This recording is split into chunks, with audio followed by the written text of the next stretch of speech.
चलो भाई, खाने का टाइम हो गया है, सब लोग उठो और खाना वाना खा लो। और दिया, तुम भी जाकर हाथ मुंह धो लो और बाहर आ जाओ, मैं तब तक खाना लगाती हूँ। जी मम्मी जी। और ये दीपक कहाँ चला गया? इसको तो जब देखो बस काम काम और काम। अभी थोड़ी देर पहले कमरे में आए तो थे। अच्छा? हाँ, अपने बैग से लैपटॉप निकाला और फिर बाहर चले गए।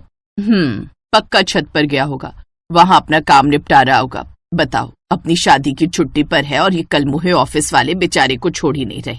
अरे आग लगे ऐसे ऑफिस को। मम्मी जी, अगर ऑफिस को आग लग गई तो फिर ये काम कहाँ करेंगे? ये भी सही है। ये ससुराल में दिया का पहला दिन था। कुछ देर बाद वो अपने पति दीपक के साथ खाना खाने बैठी। खाने में शाही पनीर और रुमाली रोटियां थी, जिन्हें देखकर दिया बहुत खुश हो गई। वाह मम्मी जी, ये रुमाली रोटियां आपने बनाई हैं? अरे नहीं बहू, ये तो शादी में आए हलवाई ने बनाई है। भैया, मुझे नहीं आती ये रुमाली वुमाली। हाँ, थोड़ी मेहनत तो है, पर ये रुमाली रोटी लगती बहुत अच्छी है ना मम्मी जी? हाँ चलो, तुम खाना शुरू करो ना, वरना सब्जी ठंडी हो जाएगी और रोटी भी। सुमित्रा की बात सुनकर दिया खाने पर फोकस करने लगी। फिर अगले दिन, दिया बेटा, अब सारे रिश्तेदार चले गए हैं, अब तुम आज पूरा दिन आराम करो। आज खाना मैं बनाऊंगी, फिर कल तुम्हारी पहली रसोई होगी। ठीक है मम्मी जी, जैसा आप कहें। उस दिन सुमित्रा ने तीनों वक्त बढ़िया बढ़िया खाना बनाया, तीनों टाइम अलग अलग सब्जी। फिर रात को सोने से पहले, सुनिए, मम्मी जी ने आज क्या बढ़िया खाना बनाया था ना? हाँ, मेरी माँ बहुत अच्छा खाना बनाती है। मैं जानता था कि तुम्हें भी उनके हाथ का खाना बहुत अच्छा लगेगा। अरे अच्छा तो लगा, लेकिन उन्होंने मेरी टेंशन भी बढ़ा दी। अरे ऐसा क्यों? अगर मम्मी जी इतना अच्छा खाना बनाती हैं, तो उन्हें तो अपनी बहू से भी बहुत सी उम्मीदें होंगी ना, कि मैं भी उनके जैसा ही बढ़िया खाना बनाऊं। हाँ तो दिक्कत क्या है? तुम्हें खाना बनाना नहीं आता है क्या? ना, नहीं, ऐसी बात नहीं है, पर अगर मैं कल अच्छा खाना नहीं बना पाई तो मम्मी जी को कितना बुरा लगेगा।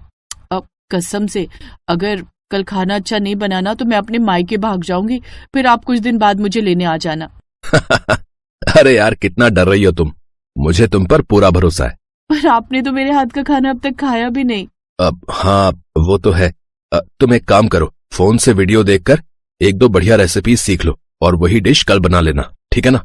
हाँ, ये अच्छा आइडिया दिया आपने। दीपक अच्छा लड़का था, उसने दिया की परेशानी का बढ़िया उपाय दिया था। थोड़ी देर बाद दीपक और दिया दोनों मोबाइल में बढ़िया बढ़िया डिशेस देखने लगे। और फिर अगले दिन, बहू उठ गई क्या? हाँ मम्मी जी। चलो फिर मेरे साथ, आज तुम्हारी पहली रसोई है ना, तो सबसे पहले चलकर भगवान जी का आशीर्वाद ले लो। हाँ मम्मी जी, चलिए। पूजा करने के बाद दिया रसोई में चली गई और खाना बनाने लगी। तभी उसकी सास सुमित्रा फिर से उसके पास आती है। मैं और तुम्हारे पापा बाहर टीवी देख रहे हैं, तुम्हें कोई भी मदद चाहिए तो मुझे आवाज लगा लेना, ठीक है? देखो, यहाँ इस तरफ सारे मसाले हैं और वहाँ दालें और बाकी सामान, ठीक है ना? जी, ठीक है मम्मी जी। सुमित्रा के जाते ही दिया ने अपना माथा पकड़ लिया। दरअसल उसे सारी सब्जियां तो बनानी आती थी, पर रोटी बनाने में उसका हाथ तंग था।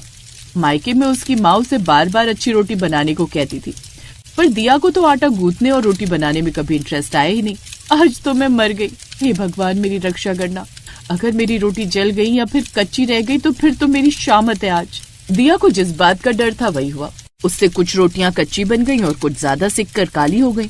फिर थोड़ी देर बाद दिया अपने हाथ से बनी सब्जी रोटी लेकर बाहर आई। लीजिए मम्मी जी, बन गया खाना। हाँ, लाओ बहू, बड़ी देर से भूख लग रही थी। आज तो हम जो है अपनी नई बहू के हाथ का खाना खाएंगे भाई। दिया ने कांपते हाथों से सभी के लिए कटोरी में सब्जी निकाली और फिर, बहू रोटी भी तो लाओ। वो पापा जी, पहले सब्जी खाकर देखिए ना, मैंने बिल्कुल अलग स्टाइल में बनाई, आपको अच्छी लगेगी। फिर बाद में खाते हैं ना रोटी। हाँ, पर बिना रोटी के सब्जी कैसे खाएंगे बेटा? लाओ रोटियां दो। बेचारी दिया ने डरते डरते रोटियों का डिब्बा जैसे ही खोला तो उसकी सास सुमित्रा की भौएं चढ़ गई। ये क्या है दिया, ऐसी रोटी बनाती हो तुम? सॉरी मम्मी जी, वो मायके में सब्जी तो मैं ही बनाती थी, पर रोटियां हमेशा माँ ही बनाती थी तो। अरे तो यहाँ तुम्हारी माँ थोड़ी ना रोटियां बनाएगी। आप भरोसा रखिए मम्मी जी, मैं सीख लूंगी, जल्दी सीख लूंगी। अपनी सास से डांट खाकर दिया को बहुत बुरा लगा। फिर कुछ देर बाद, यार सब गुड़ गोबर हो गया। ओह, इतनी टेंशन मत लो, मम्मी पापा को तुम्हारी सब्जी बड़ी पसंद आई, चाट चाट कर खाई उन्होंने। हैं? सच में? पर ज्यादा खुश होने की भी जरूरत नहीं है। रोटियां थी तुम्हारी खाने लायक तो सब्जी ही चाटेंगे ना। तुम ना जल्दी से अच्छी सी रोटियां बनाना सीख लो, वरना बड़ी मुश्किल हो जाएगी। मैं सीखूंगी, जरूर सीखूंगी। शुक्र है आज तो सारे घर वाले ही थे, कोई मेहमान नहीं था, नहीं तो आज तो सुपर बेइज्जती हो जाती मेरी। उस दिन के बाद से दिया पर अलग ही जुनून सवार हो गया। वो जी जान से रोटियां बनाना सीखने लगी। धीरे धीरे उसकी रोटियां फूली हुई और एकदम गोल बनने लगी। लेकिन दिया का जुनून यहीं पर नहीं थमा, बल्कि उसने सादी रोटियों से बढ़कर और भी कई तरह की रोटियों में हाथ आजमाना शुरू कर दिया। और फिर एक दिन, वाह बहू, आज तो रोटियां बड़ी मुलायम है, शाबाश। हाँ, और कितनी पतली भी है, एकदम कागज के जैसी। अपने सास ससुर के मुंह से अपनी तारीफ सुनकर दिया बहुत खुश थी और इस बात से उसका पति दीपक भी बहुत खुश हुआ। फिर अपने कमरे में जाकर, आज तो तुमने कमाल कर दिया भाई, मेरा नाम रोशन कर दिया तुमने, है ना? तो फिर मुझे कोई गिफ्ट दो। तो आज हम दोनों बाहर डिनर करने चलेंगे, ठीक है? फिर डिनर करने के लिए दीपक दिया को एक अच्छे होटल में ले गया। वहां दीपक और दिया बैठकर अपने ऑर्डर का वेट कर रहे थे। तभी दीपक की नजर वहां बैठे एक परिवार पर गई, जिसमें एक सास ससुर और उनके बेटा बहू थे। उन्हें देखकर दीपक थोड़ा असहज हो गया। और फिर, क्या हुआ, आप इन्हें जानते हैं क्या? हाँ, ये मेरे सगे ताऊजी और उनका परिवार है। क्या? अरे आपने पहले कभी बताया नहीं। वो बहुत पहले से हम दोनों परिवारों में बात नहीं होती है, किसी बात को लेकर कहा सुनी हो गई थी ना, इसलिए। अरे कुछ भी हो, पर हैं तो आपके बड़े पापा ना। रुको मैं अभी आती हूँ। इतना कहकर दिया झट से उठी और जाकर अपने ताऊ ससुर और ताई सास के पैर छुए। अरे बेटा, कौन हो तुम? नमस्ते बड़े पापा जी, मैं आपकी बहू हूँ, दीपक जी की पत्नी। मेरा नाम दिया है। ये सुनकर हरदेव ने पीछे बैठे दीपक को देखा। दीपक ने भी उन्हें देखकर इशारों में नमस्ते की। अच्छा, तुम दीपक की पत्नी हो? हाँ, मुझे पता चला था कि दीपक की शादी हो गई है। आपको पता था तो फिर आप आए क्यों नहीं? दिया के इस सवाल का जवाब न हरदेव के पास था और न ही दीपक के पास। हकीकत तो ये थी कि दीपक के घर वालों ने हरदेव के परिवार को शादी में बुलाया ही नहीं था। जब तक हरदेव दिया के इस सवाल का जवाब देता, तभी हरदेव का ऑर्डर आ गया। उसने शाही पनीर और रुमाली रोटियां ऑर्डर की थी। अरे वाह बड़े पापा जी, आपको भी रुमाली रोटियां पसंद है क्या? हाँ बेटा, मुझे बहुत अच्छी लगती हैं। तो फिर डन रहा। कल आप सब घर आइए, मैं आपको टेस्टी खाना खिलाऊंगी और साथ में बढ़िया रुमाली रोटियां भी। और हाँ, मेरे लिए कोई अच्छा सा गिफ्ट लेकर जरूर आइएगा। दिया ये बोलकर दीपक के पास आकर बैठ गई। दीपक ने दिया की सारी बातें सुन ली थी, मगर वो उससे कुछ नहीं कह पाया। उधर हरदेव दिया की मासूमियत देखकर मुस्कुरा दिया। अगले दिन सुखदेव के घर की डोरबेल बजी। भाई साहब, आप? सुमित्रा, अरे देखो भाई साहब आए हैं। कई साल बाद अपने बड़े भाई को देखकर सुखदेव की आंखों से खुशी के आंसू निकल पड़े। उधर सुमित्रा भी आंखों में आंसू लिए खड़ी थी। और फिर थोड़ी देर बाद खाने की टेबल पर, बड़े पापा जी ये लीजिए, ये दाल मखनी, मटर पनीर और ये रही आपकी रुमाली रोटियां। मैं तो कल से ही इन रोटियों का इंतजार कर रहा था। फिर जैसे ही हरदेव ने रुमाली रोटी का पहला निवाला चखा, भाई वाह, कमाल कर दिया बेटा। मैं तो कम से कम 8 रोटी और खाऊंगा। हाँ, अपने सुक्कड़ ससुर से पूछ ले, इसको एक और रोटी चाहिए या इसी एक में हो जाएगा? हरदेव की बात सुनकर सभी लोग हंसने लगे। दिया के प्यार और उसकी गर्मा गर्म रुमाली रोटियों ने एक बार फिर एक परिवार में प्यार की गर्माहट भर दी थी। एक बार फिर एक टूटे परिवार को जोड़ दिया था और इसके लिए सभी उसे आशीर्वाद दे रहे थे। काव्या की शादी बड़ी धूमधाम से संपन्न हुई और वो अपने ससुराल आई। ससुराल में उसे बहुत प्यार मिला, लेकिन शादी से पहले से ही वो एक बात से हमेशा टेंशन में रहती थी। उसने सुना था कि जेठानियां बहुत तेज होती हैं और देवरानी की बिल्कुल मदद नहीं करती। सासू माँ ने काव्या को रोटियां बनाने को कहा तो काव्या परेशान हो गई। काव्या की जेठानी सविता, जो घर की बड़ी बहू थी, हर काम में निपुण थी, खासकर रोटियां बनाने में। मैं क्या करूं, अब तो सासू माँ ने मुझे भी रोटियां बनाने के लिए बोल दिया है, पर मैं यहाँ पर किसी से ये भी नहीं कह सकती कि मुझे मुलायम रोटियां बनानी नहीं आती। घर पर तो मैं जब भी रोटियां बनाती थी तो मेरी रोटी सूख जाती थी। यहाँ भी मैंने कोशिश की है, पर मुझे नहीं लगता कि मैं मुलायम रोटियां बना पाऊंगी। घर पर तो मम्मी संभाल लेती थी, मैं तो सिर्फ सब्जी बनाती थी। रोटी का काम मम्मी के जिम्मे था, पर यहाँ पर तो सासू माँ ने मुझे ही रोटियां बनाने के लिए बोल दिया है। अब रात की रोटियां मैं कैसे बनाऊं, मुझे कुछ समझ नहीं आ रहा। क्या करूंगी? सविता दीदी से पूछना भी ठीक नहीं लगेगा, कहीं वो मेरा मजाक ही ना उड़ा दे कि मुझे मुलायम रोटी बनानी नहीं आती। एक बार कोशिश करती हूँ, शायद बन जाए। काव्या ने किसी तरह रोटियां बनाई, लेकिन वो रोटियां सूख गई। हे भगवान, अब मैं क्या करूं? मेरी रोटियां तो बिल्कुल सूखी हुई लकड़ी जैसी बनी है। ये रोटियां अगर माँ, बाबूजी, जेठ जी और आशीष ने खाई तो सब मुझ पर हंसने वाले।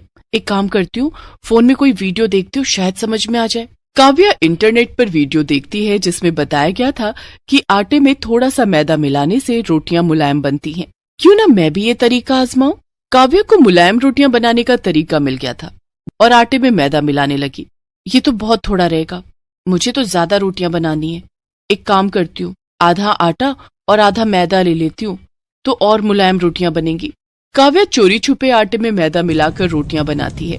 रोटियां मुलायम बन जाती हैं और परिवार के सदस्य उसकी तारीफ करने लगते हैं। काव्या बहू, रोटियां तो बहुत मुलायम हैं।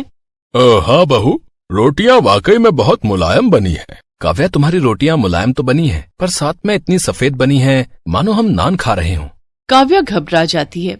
वो ये तो बस। काव्या, आशीष को तो आदत है मजाक करने की, पर रोटियां बहुत बढ़िया बनी है। ऐसे ही रोटियां बनाया करो। मजाक कर रहा था, रोटियां बहुत टेस्टी बनी है काव्या। आशीष की बात सुनकर काव्या मुस्कुरा देती है। उस दिन बात खत्म हो गई, पर एक दिन सविता मटरी बनाने के लिए ड्रम में मैदा ढूंढ रही थी। तभी उसने देखा मैदे का ड्रम खाली है। मैंने तो कुछ दिन पहले ही मैदा मंगवाया था, पर मैदे का ड्रम खाली क्यों है? मैंने तो मैदे का कुछ भी नहीं बनाया, हो सकता है खत्म हो गया हो। एक काम करती हूँ, मैदे के साथ आटा भी देख लेती हूँ, दोनों चीज एक साथ राशन से मंगवा लूंगी। ये आटा कुछ अलग क्यों लग रहा है? ऐसा लग रहा है आटे में मैदा मिला हुआ है। कहीं काव्या आटे में मैदा तो नहीं मिलाती? तभी उस दिन देवर जी बोल रहे थे कि रोटियां सफेद हैं। हो ना हो जरूर ऐसा ही है। मुझे काव्या से पूछना होगा। मैदे की रोटियां तो हम सबके लिए बहुत नुकसानदायक है। तभी काव्या आ जाती है। सविता उससे इस बारे में पूछती है। काव्या, सच बताओ, क्या तुमने आटे में कुछ मिलाया है? दीदी, मैंने उसमें थोड़ा सा मैदा मिलाया था ताकि रोटियां मुलायम बन सकें। पर क्यों काव्या, तुमने मैदे की रोटियां क्यों बनाई? ज्यादा मैदा खाने से स्वास्थ्य पर भी बुरा असर पड़ सकता है। मुझे माफ कर दीजिए दीदी, मुझे नहीं पता था कि इससे स्वास्थ्य पर असर पड़ेगा। वो दीदी, जब भी मैं रोटियां बनाती हूँ रोटियां सूख जाती हैं।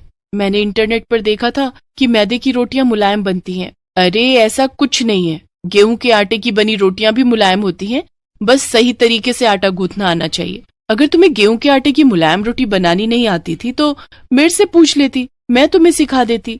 दीदी, वो मैंने तो सुना था कि जेठानियां बहुत गुस्से वाली होती हैं। सॉरी दीदी, वो मैं थोड़ा घबरा गई थी। काव्या, ये सब किस्से कहानियों में होता है कि देवरानी जेठानी लड़ाई करते हैं। सच तो ये है कि मैं तुम्हें अपनी छोटी बहन की तरह मानती हूँ। मुझसे एक बार पूछती तो सही। चलो, मैं तुम्हें सही तरीके से रोटियां बनानी सिखाती हूँ। थैंक यू भाभी। अरे इसमें थैंक यू की क्या बात है, तुम मेरी अपनी छोटी बहन की तरह हो। देखो, आटे को अच्छे से गूंथो और पानी को धीरे धीरे मिलाओ, ऐसे रोटियां मुलायम और स्वादिष्ट बनेंगी। सविता काव्या को सही तरीके से आटा गूंथ कर रोटियां बनाना सिखाती है। कुछ दिनों बाद काव्या भी सविता की तरह मुलायम रोटियां बनाना सीख जाती है। परिवार में किसी को भी इस बारे में कुछ पता नहीं चलता कि उन्होंने मैदे की रोटियां खाई थी। इससे परिवार में खुशी और प्रेम भी बना रहा। साथ ही सविता और काव्या दोनों देवरानी जेठानी का रिश्ता और भी मजबूत हो गया और दोनों ने मिलकर परिवार को खुशहाल बनाए रखा।